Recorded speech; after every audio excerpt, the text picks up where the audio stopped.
Jagatsinghpur Kujang block Garei ପଞ୍ଚାୟତର ଲଥାଙ୍ଗ ସ୍ଥିତ ନବରତ୍ନ public ସ୍କୁଲର ତୃତୀୟ ବାର୍ଷିକ ଉତ୍ସବ ଅନୁଷ୍ଠିତ ହୋଇଛି।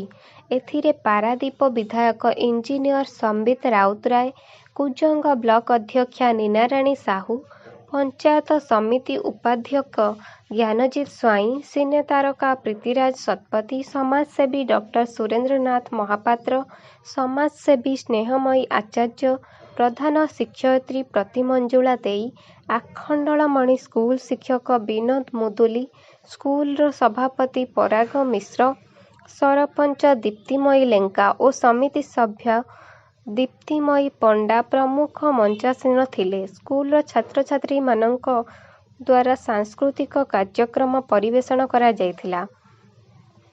ଏହି ଅବସରରେ ଶିକ୍ଷା କ୍ଷେତ୍ରରେ ସୁନାମ ଅର୍ଜନ କରିଥିବା କୃତି ଶିକ୍ଷକ ଶିକ୍ଷୟିତ୍ରୀମାନଙ୍କୁ ସମ୍ମାନର ସହ ସମ୍ମାନିତ କରାଯାଇଥିଲା। ସ୍କୁଲର ସମସ୍ତ ଶିକ୍ଷକ ଶିକ୍ଷୟିତ୍ରୀ ଓ ଅଭିଭାବକ, ଛାତ୍ରଛାତ୍ରୀ ଓ କର୍ମଚାରୀମାନେ ଉପସ୍ଥିତ ଥିବାର ଦେଖିବାକୁ ମିଳିଥିଲା। ଜଗତସିଂହପୁରରୁ ପ୍ରମୋଦ ମଲ୍ଲିକଙ୍କ ରିପୋର୍ଟ, ଓଡ଼ିଶା ସମାଚାର ଲାଇଭ୍।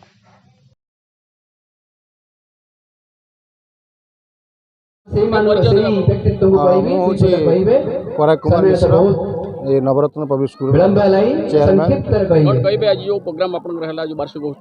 वार्षिक उत्सव हम प्रति वर्ष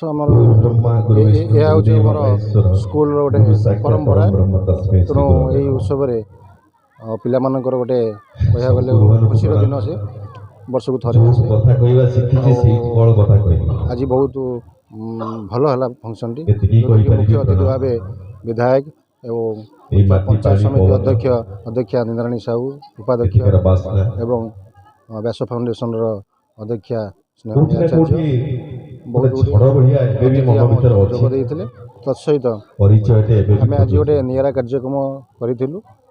आम ये अंचल अवसरप्राप्त शिक्षक शिक्षाविद से मुख्य अतिथि द्वारा सम्बोधित शिक्षार उन्नतिकरण सफलतार मापकाठी शिक्षार उन्नति हेले प्रथम कथा हूँ मूलदुआ पिला मूलदुआ को आम केमी मजबूत करूँ मजबूत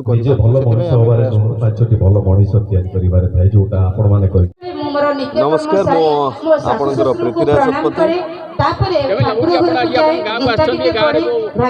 मो गाँ मो माटी मो पिला माने मो लोक माने गोटे साहस विश्वास एवं यही माटी पानी पवन जो उर्वरता को लेकर आज मोर परिचय से आसले खुशी तो लगे निश्चित बहुत खुशी। आज आम गरई शासन गोटे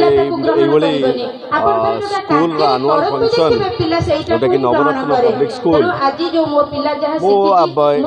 एक्चुअली यह कहूँ चाहिए टे आगुरी आम विधायक आसते सम्बित भाई बापी भाई बोली डाके बहुत भल कथा से कहीकि गले आईफिल टावर 85 वर्षर जहाँकि प्रति वर्ष जल कलंकी लगुच प्रति वर्ष कोटी कोटी टका खर्च होराज कि आम भारत में जो लौह स्तंभ रही सी रहा 1800 वर्ष होलानी से जमीती को सेमती अच्छी से जो कथाटी कहले गोटे भारी सुंदर कथाटी और से कथा को मुझे दोहराइवाई चाहिए ये आपण मान पाखे आमर भारतर जो परंपरा रही भारतर जो शिक्षा रही शिक्षा पद्धति रही समस्ते बुझा निहाती जरूरी कहीं ज्ञानटा तीन प्रकार ज्ञान गोटे हूँ पुस्तक ज्ञान गोटे हूँ मध्यम ज्ञान गोटे हूँ आत्मज्ञान। पुस्तक ज्ञान जोटा आमको बही पढ़ा ABCD क ख ग घ जहाँ भी आम शिखुचे। मध्यम ज्ञान आम बापा माँ दादा काका भाई बंधु कुटुंब सांगसाथी गाई बाछुरी गछ सब परिवेश जहाँ शिखुचे मध्यम ज्ञान।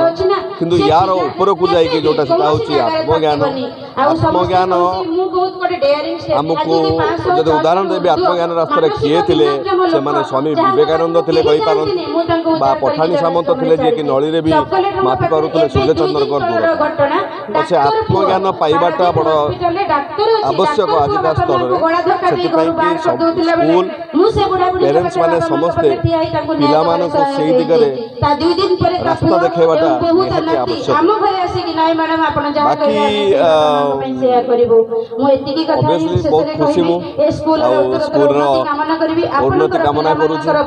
एही माटीरू मु जाइकी आज देश विदेश बुलिकी बहुत किछि शिखिली। सफलता कहले किछि नाही, सफलता कहले या बुझिली जदि आपण पांचटी भल मनुष्य तैयारी करि पाले सेटा होछि सफलता। जोटा कि पराग मिश्र आज नवरत्न स्कूल माध्यम रे एठी 50 गण 500 गण आउरी अधिक सफल मनुष्य तैयारी करिया पय चेष्टा करछन्ती। तो मोर अंतरु सेमानकु शुभकामना। पेरेंट्स मानकु जो माने ताको विश्वास करछन्ती सेमान ताकर विश्वास सेमत रखन्तु। पिला मानकु भी शुभकामना।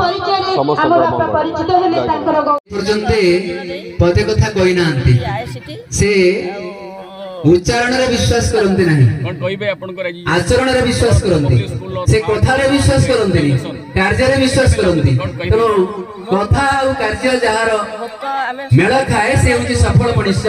से आउ के नुंती से होचंती अनुष्ठान रो स्रष्टा चेयरपर्सन सभापति पराग कुमार मिश्र महोदय को मो निवेदन रखिबी से तांकर सभापति अभिभाषण देवे। या परवर्ती पर्याय धन्यवाद अर्पण करेंगे ए अनुष्ठान शिक्षयित्री टुकनी गरिमा तापर सभा सामिल करा जिवो। अवदान एटी बहुत पिला आसले एबे भी नर्सरी ठारू अष्टम जाके हम स्कूल क्लास अछि। उपस्थित भल पाठ पढा होछि सब प्राय समस्त गुरुजन मानकु